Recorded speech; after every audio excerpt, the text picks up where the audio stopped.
ബഹുമാനപ്പെട്ട അധ്യക്ഷൻ, ഏറെ നമുക്കേവർക്കും ബഹുമാനപ്പെട്ട സച്ചിദാനന്ദ സ്വാമി അവർകൾ, ശുഭാംഗാനന്ദ സ്വാമി അവർകൾ, വേദിയിലുള്ള പ്രമുഖരായ മാധ്യമപ്രവർത്തകരെ, പ്രിയപ്പെട്ട തീർത്ഥാടകരെ, സഹോദരി സഹോദരന്മാരെ, മഹാനായ ശ്രീനാരായണ ഗുരുവിൻ്റെ കർമ്മഭൂമിയിൽ, സമാധിഭൂമിയിൽ ഇവിടെ എല്ലാ വർഷവും ശിവഗിരിയിൽ നിന്നുള്ള ക്ഷണമെത്തുമ്പോൾ തന്നെ അഭിമാനവും സന്തോഷവുമാണ് ഉണ്ടാവുക. അത്രയേറെ ചരിത്രം ജ്വലിച്ചു നിൽക്കുന്ന ഈ മണ്ണിൽ വരാനും ഗുരുവിൻ്റെ തന്നെ അഭിലാഷപ്രകാരം നടക്കുന്ന ഈ ശിവഗിരി തീർത്ഥാടന സമ്മേളനത്തിൽ പങ്കെടുക്കാനും കഴിയുന്നതിൽ അങ്ങേയറ്റം അഭിമാനമുണ്ട്. മാധ്യമ സമ്മേളനമാണിത്. ആധുനിക കേരളത്തെ രൂപപ്പെടുത്തുന്നതിൽ മാധ്യമങ്ങളുടെ പങ്ക് എന്നതാണ് വിഷയം. 1924 ചരിത്രപ്രസിദ്ധമായ ആലുവ സർവമത സമ്മേളനത്തിന് ഗുരു നേതൃത്വം കൊടുക്കുന്നത്. അതിൻ്റെ കവാടത്തിൽ മഹാനായ ശ്രീനാരായണ ഗുരു കുറിച്ചിട്ടിരുന്നത് വാദിക്കാനും ജയിക്കാനുമല്ല, അറിയാനും അറിയിക്കാനുമാണ് എന്നാണ്. മാധ്യമങ്ങളെക്കുറിച്ച് സംസാരിച്ചു തുടങ്ങുമ്പോൾ ആധുനിക കാലത്തെ മാധ്യമങ്ങളിൽ നിന്ന്, വർത്തമാനകാലത്തെ മാധ്യമാനുഭവങ്ങളിൽ നിന്ന് സംസാരിച്ചു തുടങ്ങണമോ എന്നുള്ളതാണ് പ്രധാനമായും ഞാൻ ആലോചിച്ചത്. വാദിക്കാനും ജയിക്കാനുമല്ല, അറിയാനും അറിയിക്കാനുമാണ് എന്ന് പറയുന്നതിൽ നിന്നാണ് സംവാദത്തിൻ്റെ വലിയൊരു നിർവചനം പിറവിയെടുത്തത്. അതിനേക്കാൾ മഹത്തരമായ, പ്രൊഡക്റ്റീവായ സംവാദത്തിൻ്റെ നിർവചനം വേറെ ആരെങ്കിലും പറഞ്ഞിട്ടുണ്ട് എന്നെനിക്ക് തോന്നുന്നില്ല. മാധ്യമങ്ങൾ സംവാദത്തിൻ്റെയും സംവാദത്തിലൂടെ കൂടുതൽ കൂടുതൽ വിവരങ്ങൾ സ്ഫുടം ചെയ്തെടുക്കുകയും അറിവ് സ്ഫുടം ചെയ്തെടുക്കുകയും വിജ്ഞാനദായകമാവുകയും അതിലുപരിയായി അവബോധ നിർമ്മിതിയിൽ നിർണായകമായ പങ്കുവഹിക്കുകയും ചെയ്യുന്നൊരു വർത്തമാന കാലത്താണ് നമ്മൾ ജീവിക്കുന്നത്. കേരളത്തിൻ്റെ ഭൂതകാലത്തിലേക്ക് പോയാൽ നവോത്ഥാനത്തിന് അടിത്തറയിട്ടത് ഗുരുവായിരുന്നല്ലോ. 1888 അരുവിപ്പുറത്ത് മുങ്ങി നിവർന്നെഴുന്നേറ്റ കയ്യിൽ തടഞ്ഞ കല്ലെടുത്ത് പ്രതിഷ്ഠിച്ച് മഹാനായ ശ്രീനാരായണ ഗുരു കോറിയിട്ടത് ജാതിഭേദം മതദ്വേഷം ഏതുമില്ലാതെ സർവരും സോദരത്തേനെ വാഴുന്ന മാതൃകാസ്ഥാനമാണിത് എന്നാണ്. എങ്ങനെയാണ് നിങ്ങൾക്കിതിവിടെ പ്രതിഷ്ഠിക്കാൻ കഴിയുക എന്ന് ചോദിച്ച അന്നത്തെ സവർണ വരേണ്യതയുടെ മുഖത്ത് നോക്കി ഗുരു പറഞ്ഞ യുക്തിസഹമായ മറുപടിയുണ്ട്. നാം പ്രതിഷ്ഠിച്ചത് നമ്മുടെ ശിവനെയാണ് എന്നതാണ്. യുക്തിബോധത്തിൻ്റെ പാരമ്യത അതിൽ കാണാൻ കഴിയും. നവോത്ഥാന പരിസരം എന്ന് പറയുന്നത് തന്നെ യുക്തിബോധമായിരുന്നു, ചോദ്യം ചെയ്യാനുള്ള കരുത്തായിരുന്നു, ഒഴുക്കിനെതിരായ നീന്തലായിരുന്നു. ഈ നവോത്ഥാന പരിസരത്തിൽ, ഈ നവോത്ഥാനമാണ് ആധുനിക കേരളത്തെ സൃഷ്ടിച്ചെടുത്തത്. സുഭാഷ് ചന്ദ്രൻ്റെ മനുഷ്യനൊരാമുഖം എന്ന നോവലുണ്ട്. അതിൽ തച്ചനക്കര എന്നൊരു സാങ്കല്പിക ഗ്രാമത്വമാണ് അതിൻ്റെ പ്രമേയം. തച്ചനക്കരയിൽ നടക്കുന്ന സാമൂഹ്യ പരിവർത്തനത്തിൻ്റെയും നവോത്ഥാനത്തിൻ്റെയും കഥയിലൂടെയാണ് നോവൽ സഞ്ചരിക്കുന്നത്. അതിൻ്റെ ഏതാണ്ട് ഒരു ഭാഗം ഇങ്ങനെയാണ്. തച്ചനക്കരയിൽ ചെറുപ്പക്കാർ ചേർന്ന് നിർമ്മിച്ച ഈഗിൾസ് എന്ന് പറയുന്ന ക്ലബിൽ അതിനുള്ളിൽ വലിയ പുസ്തകങ്ങൾ കൂടി വരാൻ തുടങ്ങി. ചെറിയ പത്രമാസികകൾക്ക് പുറമെ പുറത്തുള്ള കിഴക്കേറ്റത്തുള്ള ചെറിയ ജനാലയിലൂടെ അകത്തേക്ക് അരിച്ചിറങ്ങുന്ന വെളിച്ചത്തിൽ അവിടെ കൂടിയ ചെറുപ്പക്കാർ പത്രമാസികകൾക്ക് പുറമെ വായന, പരന്ന വായനയിലേക്ക്, ഗാഠമായ വായനയിലേക്ക്, അതിലൂടെ ലോകത്തെ കാണാൻ ആ പുസ്തകങ്ങളിലൂടെ ശ്രമിക്കുകയായിരുന്നു എന്ന് ഒരു ഭാഗമുണ്ട്. മനുഷ്യൻ എങ്ങനെയാണ് മാറിയത്, മനുഷ്യൻ എങ്ങനെയാണ് നവീകരിക്കപ്പെട്ടത്, എങ്ങനെയാണ് കേരളം നവീകരിക്കപ്പെട്ടത്, കേരളം മുന്നേറിയത്, ആ ഏടിനെയാണ് നവോത്ഥാനം എന്ന് വിശേഷിപ്പിക്കുന്നത് എങ്കിൽ ആ നവോത്ഥാന പരിസരത്തിൽ തന്നെ മാധ്യമങ്ങൾ നിർവഹിച്ച പങ്ക് വളരെ വലുതാണ് എന്ന് കാണാൻ കഴിയും.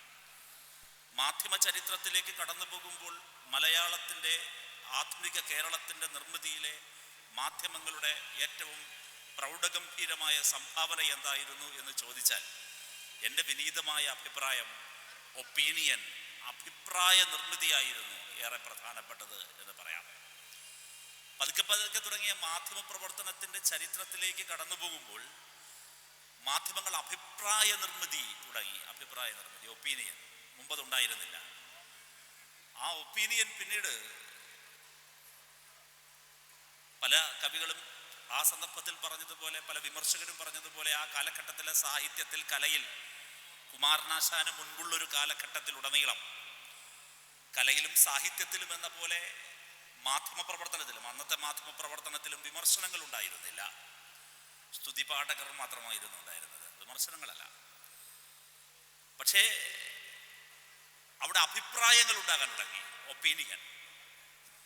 പക്ഷെ ഒപ്പീനിയൻ എന്നതിൽ നിന്ന് പിന്നീട് അത് വികസിച്ചത് ആ ഒപ്പീനിയന്റെ കരുത്തോടുകൂടി അഭിപ്രായമുണ്ട്, നിലപാടുണ്ട്, ആ നിലപാടിൽ നിന്ന് വിമർശനവും ഉൾക്കൊള്ളുന്നതായി കാണാൻ കഴിയും. അതിലേക്ക് നമ്മുടെ കേരളത്തിൻ്റെ മാധ്യമ പരിസരം ആരംഭിച്ചതിൽ നിന്ന് വികസിക്കുന്നത് കാണാൻ കഴിയും. അതിൻ്റെ ഏറ്റവും പ്രധാനപ്പെട്ട ഒരു ഏടാകുന്നത് വക്കം അബ്ദുൽ ഖാദർ മൗലവി ആരംഭിച്ച സ്വദേശാഭിമാനി എന്ന പത്രമാണ്. അതിനു മുമ്പ് തന്നെ ചില അല്ലാതുള്ള ഇടപെടലുകൾ കാണാൻ കഴിയും. പക്ഷേ ചരിത്രത്തിൽ ആഘോഷിക്കപ്പെടുന്നൊരു ഏടിലേക്ക് ഞാൻ ശ്രദ്ധ കൊണ്ടുപോകുന്നു എന്നേ ഉള്ളൂ, വിശാലമായി ചരിത്രത്തിലേക്ക് പോകുന്നില്ല. വക്കം അബ്ദുൽ ഖാദർ മൗലവിയിലേക്ക് എത്തുമ്പോൾ ശിവഗിരിയുമായും ഗുരുവുമായും ഗുരുവിൻ്റെ ദർശനങ്ങളുമായും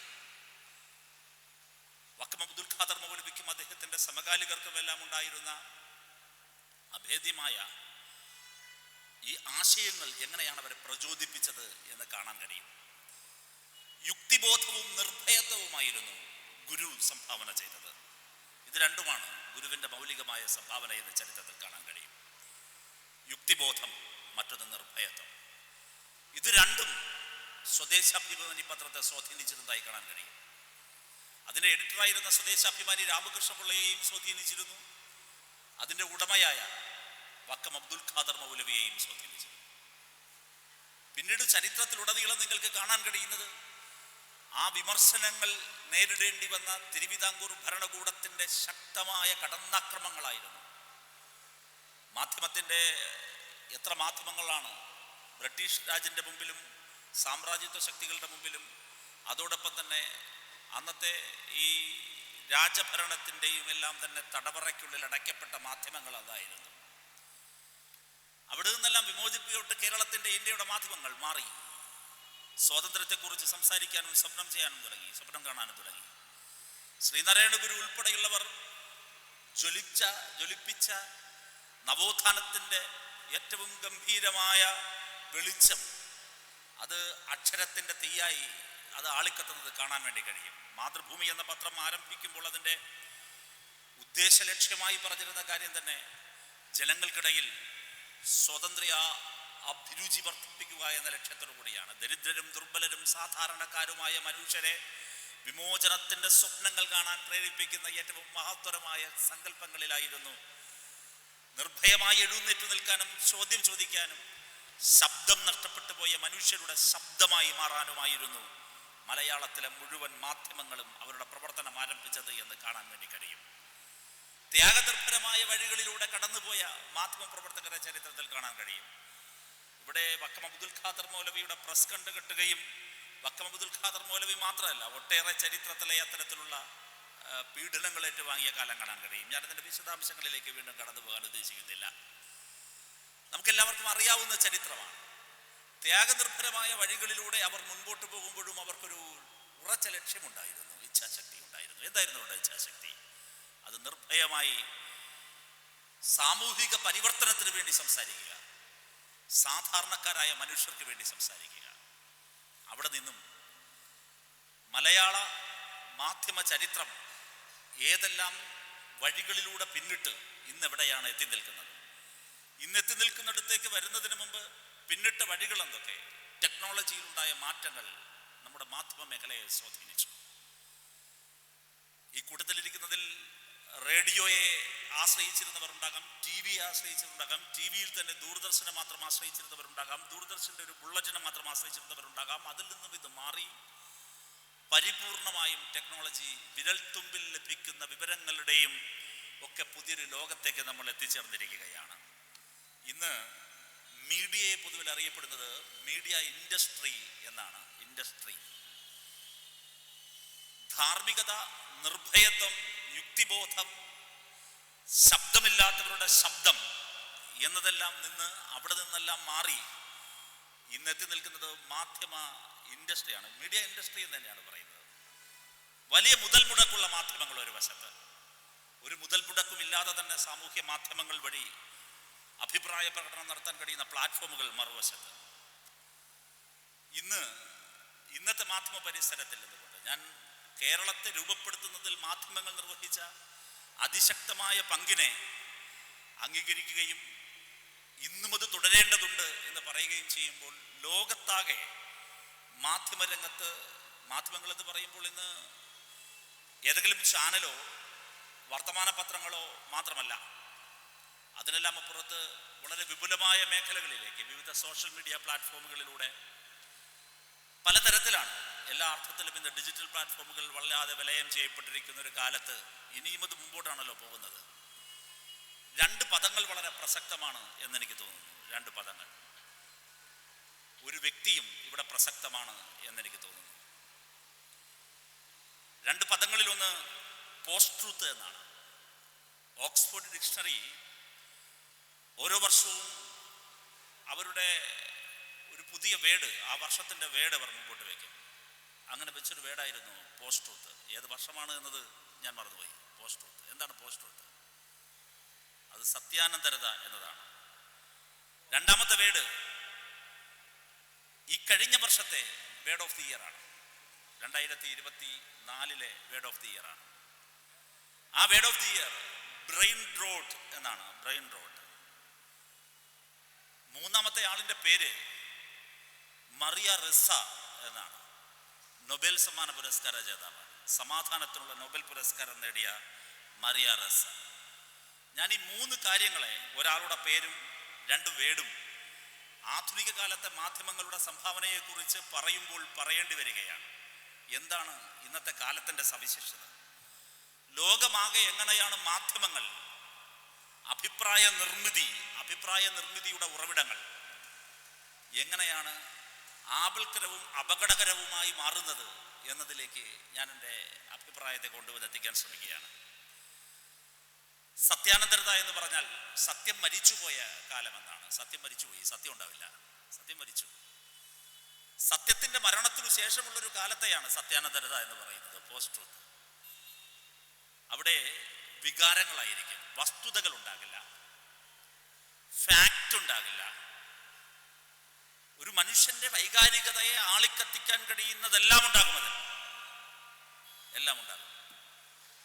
അങ്ങനെയുള്ള വിവരങ്ങളായിരിക്കും സഞ്ചരിക്കുക. അത് വലിയ വേഗതയിൽ സഞ്ചരിക്കും. ഒരാളിൽ നിന്ന് ആയിരക്കണക്കിന് മനുഷ്യരിലേക്ക്, ആയിരങ്ങളിൽ നിന്ന് ലക്ഷങ്ങളിലേക്ക്. വ്യാജ വാർത്തകൾ, നുണവാർത്തകൾ, അതിങ്ങനെ എല്ലാ അർത്ഥത്തിലും മനുഷ്യനെ വിലയം ചെയ്ത് സഞ്ചരിച്ചുകൊണ്ടേയിരിക്കും. പോസ്റ്റ് ട്രൂത്തിനെ കുറിച്ചുള്ള ഒരുപാട് ലിറ്ററേച്ചറുകൾ നിങ്ങൾക്ക് ഗൂഗിളിലേക്ക് പോയാൽ കാണാൻ കഴിയും. ആ പോസ്റ്റ് ട്രൂത്തിന്റെ കാലഘട്ടത്തിൽ രണ്ടാമത് ഞാൻ പറഞ്ഞ പദം ബ്രെയിൻ ഡ്രോട്ട് എന്നാണ്. Brain drought? ബ്രെയിൻ ഡ്രോട്ട് എന്ന് പറഞ്ഞാൽ പൂർണ്ണമായും സ്ക്രീൻ ടൈമിന് അടിമപ്പെട്ടു പോകുന്ന വിരലുകളും മുഖവും പൂർണ്ണമായും സ്ക്രീനിൽ ഉടക്കിപ്പോകുന്ന പുതിയ സാഹചര്യത്തെയാണ്, അവസ്ഥയെയാണ്, അതിനെ പ്രതിപാദിക്കുന്ന പദമാണ് യഥാർത്ഥത്തിൽ ബ്രെയിൻ ഡ്രോട്ട്. ഞാൻ മൂന്നാമത് പറഞ്ഞ ആളിന്റെ പേര് മറിയ റെസ്സ എന്നാണ്. സമാധാനത്തിനുള്ള നൊബേൽ പുരസ്കാരം കിട്ടിയ മറിയ റെസ്സ ഫിലിപ്പീൻസ് സ്വദേശിയാണ്. അവരുടെ റാപ്റ്റർ എന്ന് പറയുന്ന മാധ്യമത്തിലൂടെ നിരന്തരമായി ഇത്തരം വാർത്തകൾക്കെതിരെ ശബ്ദിച്ചുകൊണ്ടേയിരുന്നു.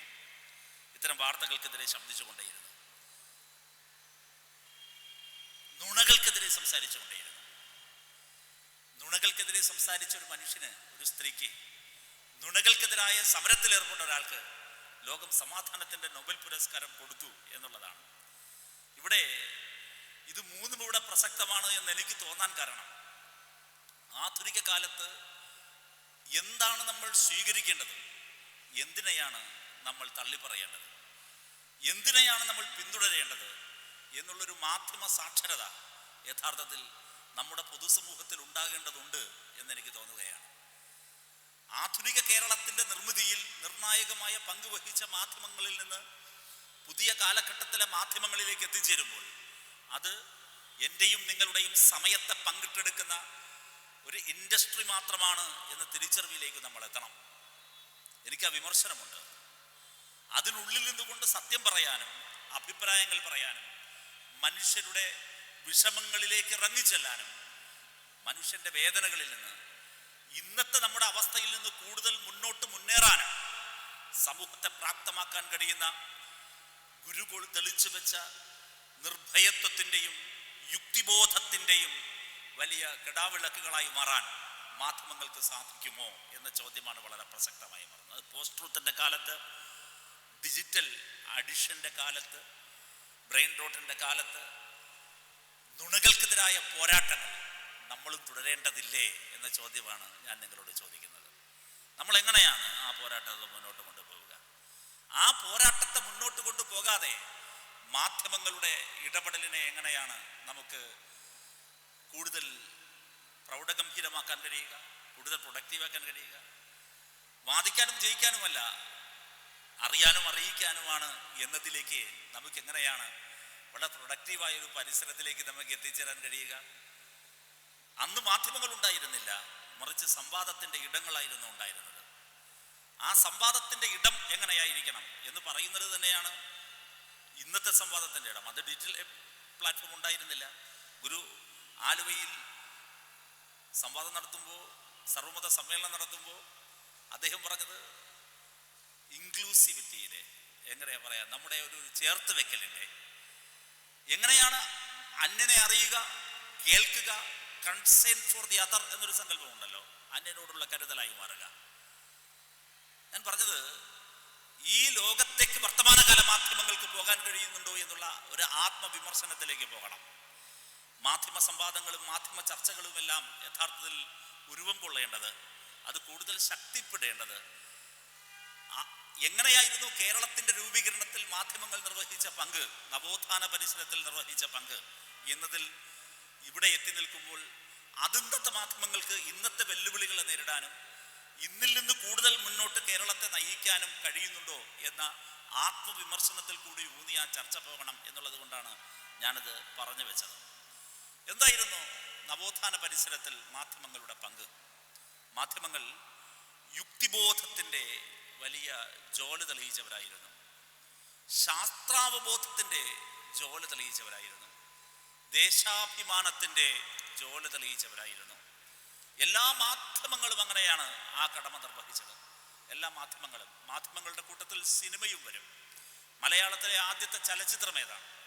മലയാളത്തിലെ ആദ്യത്തെ ചലച്ചിത്ര താരം ഏതാണ്? വനിത ഏത് നടിയായിരുന്നു?